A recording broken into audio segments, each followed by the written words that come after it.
Good morning, everyone. It's good to see everyone this morning. Ladies and gentlemen, we're in the hands of our city clerk, Ms. Lisa Carroll. This is the pre-meeting of the Mobile City Council, Tuesday, August the 6th. We have approval of minutes from July 30th. Any issues, anyone? Appeals, we have requests for waive the noise ordinance on August the 24th from 3 p.m. until 8:30 p.m. on Edgewood Street. November 17th from 8 a.m. until 11 a.m. Battleship Parkway. January 18th from 7:30 p.m. until 11 p.m. on Dolphin Street. Requested that it be moved to 10 p.m. Okay. Presentation of petitions and other communications to the council. Brian Fewen, Mayor, supporting bringing back the Amtrak.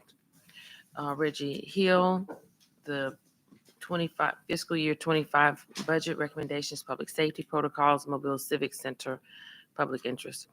Kenny Owen, regarding the amount of cut-through traffic on Mohawk Street. Ashley Harrison, investigation of Paul Prine and city contracts. CIP resolutions held over. 21706, authorized contract with HCL Contracting for 2024 CIP resurfacing District 4. 21707, authorized contract with Engineering Consulting Services Southeast for 2024 CIP resurfacing District 4. Resolutions held over. 01708, authorized agreement with Fresh Fruit Hospitality to provide concession services for the National Maritime Museum of the Gulf of Mexico. 01709, authorized funding agreement with National Railroad Passenger Corporation for Gulf Coast Rail Service. 01710, authorized intergovernmental agreement with the Alabama State Port Authority for Amtrak Gulf Coast Service Project. Mr. Days. Never mind. I want to talk about the next one, 01711. 01711, authorized agreement with National Railroad Passenger Corporation for Gulf Coast Rail Service. Yeah, Mr. President, I will be offering an amendment to section 8.2 of this agreement. This is the lease agreement, which kind of tightens up that language a little bit. And I ought to be able to get it. We ought to be able to get it to everyone fairly Get soon. a bit closer to the mic, Mr. Days. We ought to be able to get it to everyone fairly soon. Yeah, it just.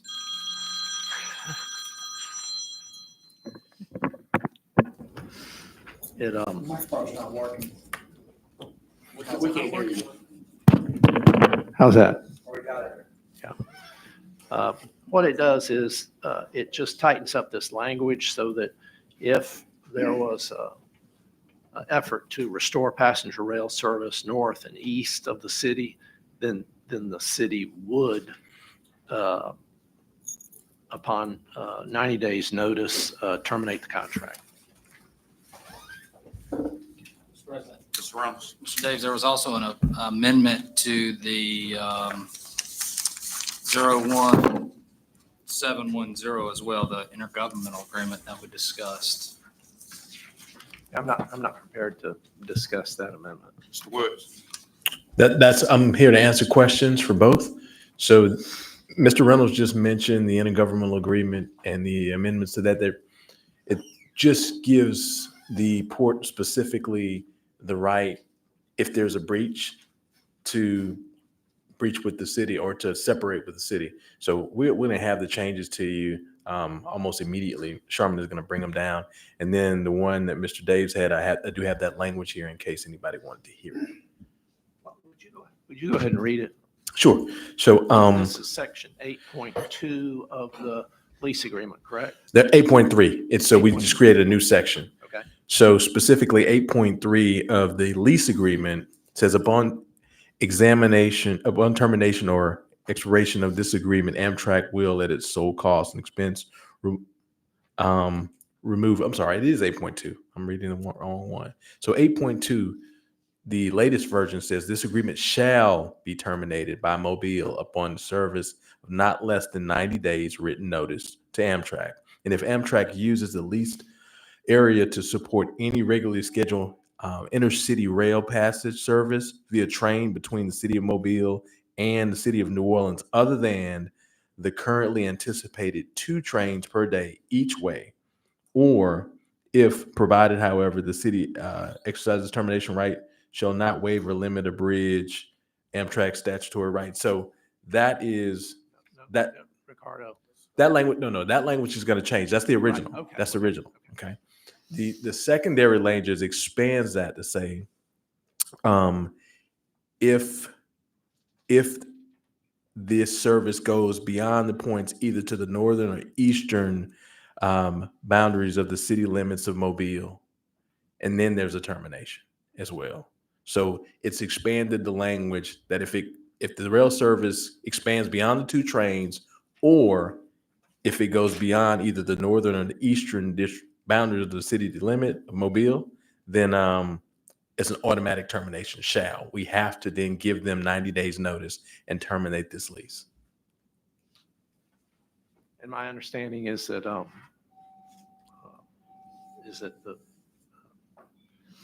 Amtrak is accepted this language. That's the language that came back from Amtrak this morning. Mr. President. Yeah, Mr. Woods. Mr. Woods, I'd like to think of myself as an optimist.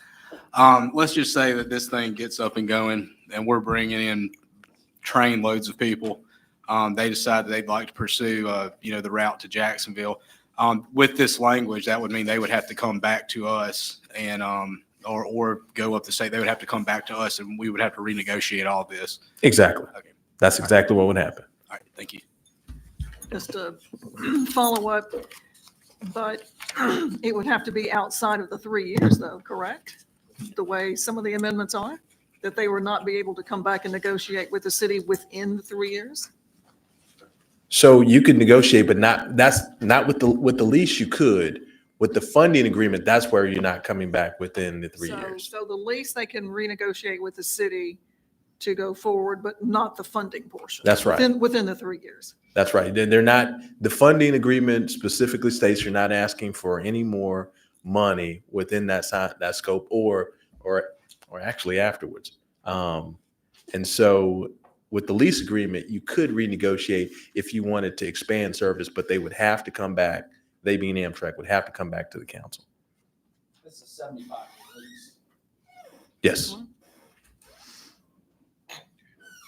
Anyone else? All right, thank you, Mr. Woods. All right. Madam Clerk. 01712, authorize agreement number 2 with State of Alabama Department of Transportation for the One Mobile Reconnecting People Work and Play Through Complete Streets Initiative. 08713, approved purchase order to Next Gen Asset Management for renewal of software.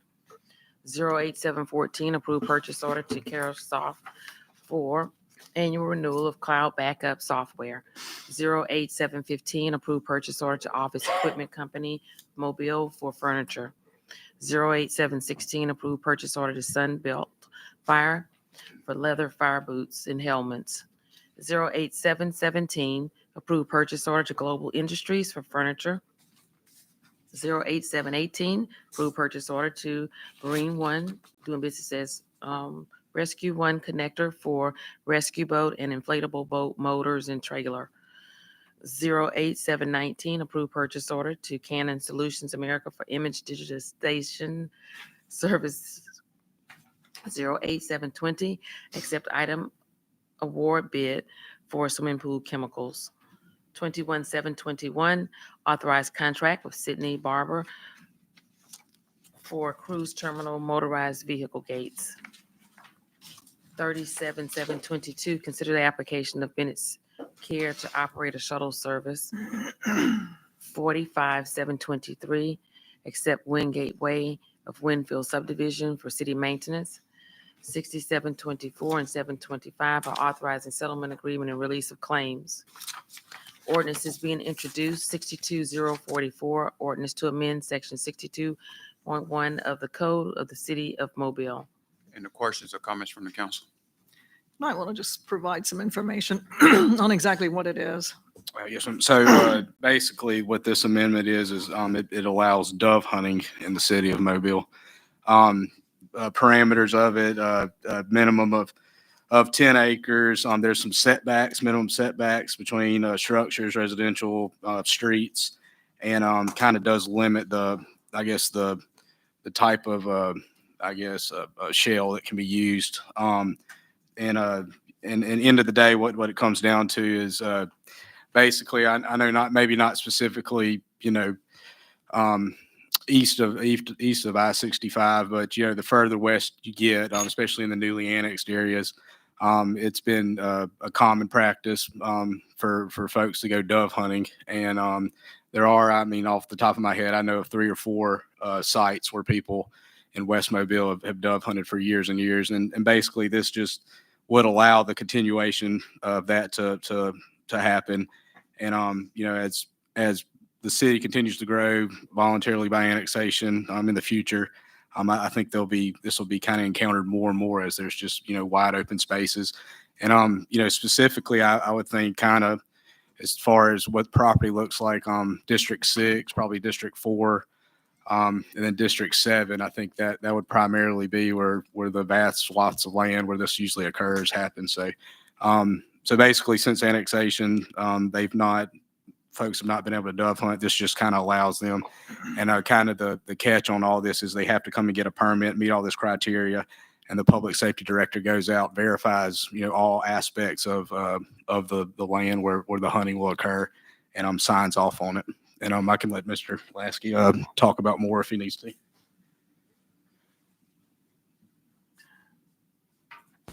Yeah, good morning. We looked across when this first year came up. I looked across the country, looked at the various regulations for dove hunting within quail hunting within city limits. We came up with the parameters that would make it safe. I even took one of the individual fields, went out and walked it, measured it off with the rule. It's safe. There's a limitation on the size shots you could use that will determine the distance. And like I said, the overall thing with this is there will have to get a permit, and the fields will be inspected on a yearly basis for encroachment and things of that nature. It's completely safe. It's not going to violate the ordinance because it's going to be, in the morning or afternoon. It's not going to be at night. So.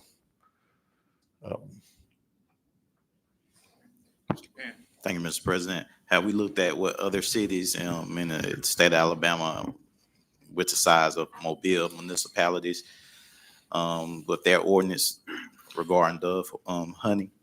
Yes, well, we look more towards I look more towards the west, Louisiana and Texas. They seem to have more of these ordinances on the books, so that's where we drew a lot of our information from.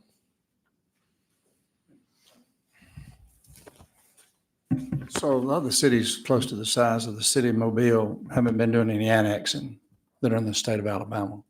This is created because of the annexed area. And in the annexed area, we told people that we would do our best to try to grandfather special situations. So this is one of those special situations that we feel like to be grandfathered. From a safety standpoint, we think we've checked that box, but also if the ownership of that property changes and they sell part of it off, or there's encroachment, then there's no way for them to get a permit. So if the circumstances around the property change, or within the property change, then game's off. So we should be in good shape. Another question or comment from the council? Yeah, I just had one suggested amendment I told Josh Woods about is that the current ordinance as written limits it to 20 gauge, 7.5 shot.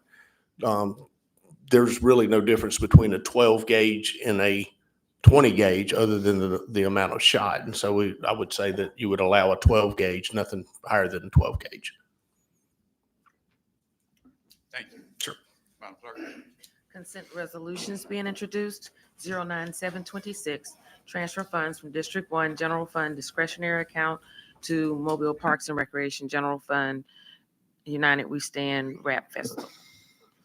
31,727, authorize the mayor to apply, accept, and receive funding from the Alabama Department of Conservation and Natural Resources for Gold Mesa funding for the National Maritime Museum of Gulf of Mexico, $2,250,000, no local match.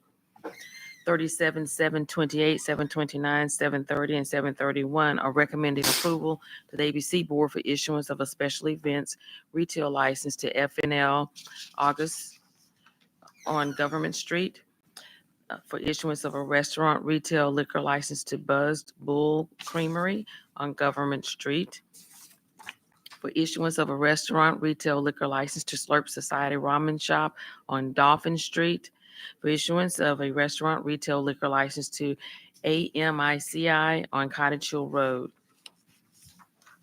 58,732 and 733 are authorizing removal of weeds and assessing costs for removal of weeds, groups 1658 and 1657.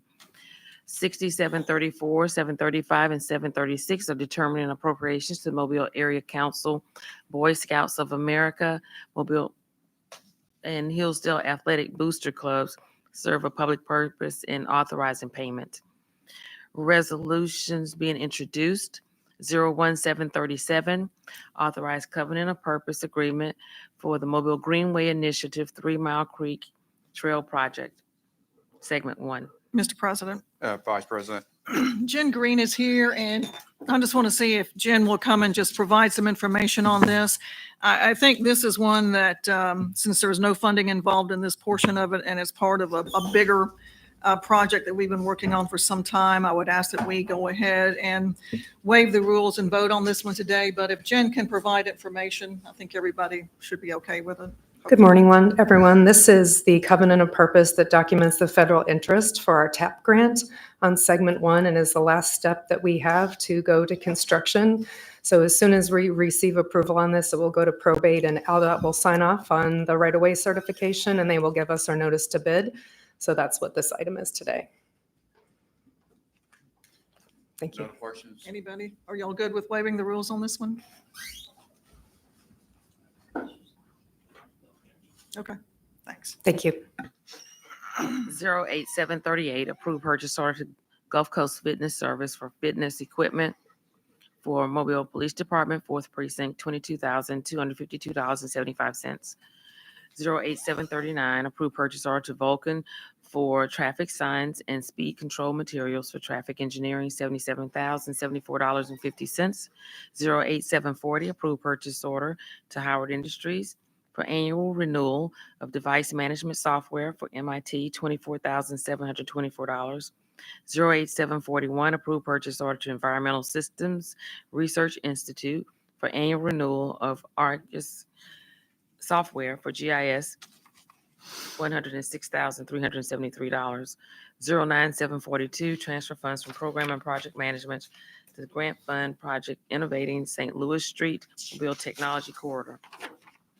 21743, authorized contract with Morrow Contracting, doing business as Advanced Service Plus Plumbing Company for plumbing services at various city facilities, $100,000 per year. 21744, authorized contract with Butler Complete Services for landscaping services at various city facilities, $32,105 per year. 21745, authorized contract with Butler Complete Services for right-of-way mowing for various city streets, $80,000. 21746, contract with Hughes 360 Services for right-of-way mowing for various city streets, $20,000. And 21747, contract authorizing a contract with Best Price Services for right-of-way mowing for Schillinger Road North, $18,000. Mr. President. Yeah, Ms. Woods. Just out of curiosity, the right-of-way mowing, I know specifically some of this is Cody Road, from Cottage Hill down to airport, and some of that was annexed in, some of that not was existing, but sometimes between and this is very, very specific, but sometimes between the asphalt and the concrete barrier, grass grows. I mean, this is part of the contract, is to take care of that, from asphalt all the way to the end of the right of way, I guess. So addressing just the spraying of the weeds and everything that tend to pop up between the concrete and asphalt. So it's not spraying, but it is mowing and they have to. It's not spraying, but it is mowing and they have to weed trim and edge the area that they're working on. So if there is weeds growing out of the cracks, they should be weed trimming them. Oh, perfect. Okay, thank you. And believe it or not, that was actually 2 emails last week. So thank you. I appreciate it. 748, authorized change order and contract amendment with Thompson Engineering for Ziegler Boulevard, 8th Road to Forest Hill Drive, $94,410. Mr. President, Vice President. since Ziegler is getting closer and closer to being done, even with this changeover, I just wondered if Nick, if you wouldn't mind just giving us all an update, because people are asking, I know the media was asking, I guess it was last week, for some updates. So if you wouldn't mind.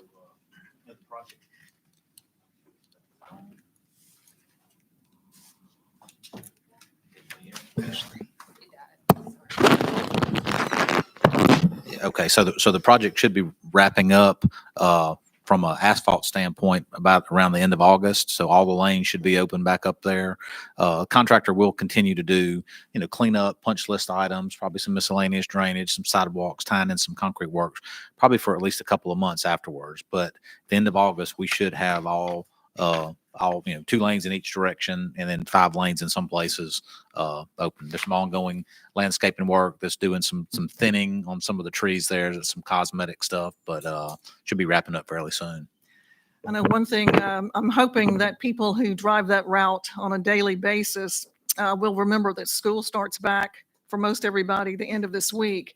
And with all of the detouring, well, not detouring, but changing driving patterns, I just hope that everybody is very careful and pays attention to which direction you're supposed to be going out there.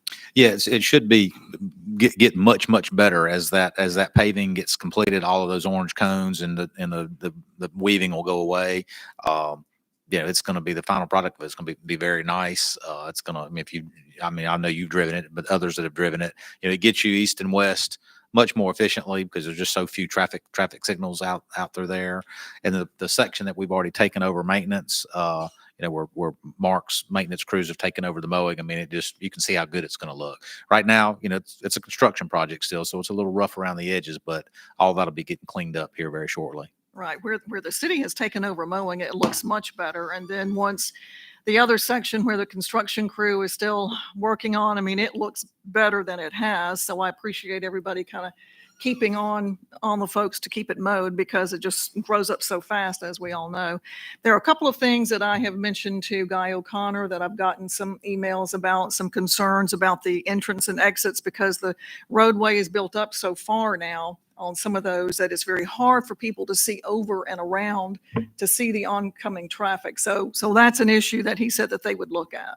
Yeah, we're continuing to look at that. Once the final, if you've noticed that final layer of asphalt in some places is 3 or 4 inches thick, that changes the geometry pretty substantially. And we've asked people to get used to get accustomed to the change in traffic patterns once the project completely opens, and then we'll continue to monitor it. And if we have to make some adjustments, we will. What is being built, though, I know you had some constituents reach out to you about making left turns out of subdivisions. What has been built was what was presented in the community meetings and explained at a pretty lengthy level. When they're finding out in some instances they can't make left turns out, we're just going to ask that they try to get accustomed to a different traffic pattern because every bit of that, all those changes were intended to make the road safer. Okay. All right. Thanks, Nick. Appreciate it. You're welcome. Call for public hearings. 41749, call for public hearing to consider the proposed modification of a previously approved PUD for property located at 1480 Satchel Page Drive, scheduled September 10th. 41750, call for public hearing to consider the proposed conditional use permit for the property located at 6411 Howells Ferry Road, scheduled September 10th. 41751, call for public hearing to consider the proposed rezoning of the property located at 6411 Howells Ferry Road from R3 to R3, scheduled September 10. 41752, call for public hearing to consider the application of Johnson & Johnson Way to go to operate sedan and shuttle service scheduled August 20th, 41-753. Call for public hearing to consider the application of Community Care and Transportation to operate a sedan service scheduled August 20th. Announcements. Mr. Pan. Thank you, Mr. President. I want to commend the administration, city workers, for making sure we got the over O'Shell Road underpass open before school started. A lot of people didn't believe that that was going to happen, but we was able to get that open this past Sunday. Nick, can you just kind of tell everybody who was a part of this project?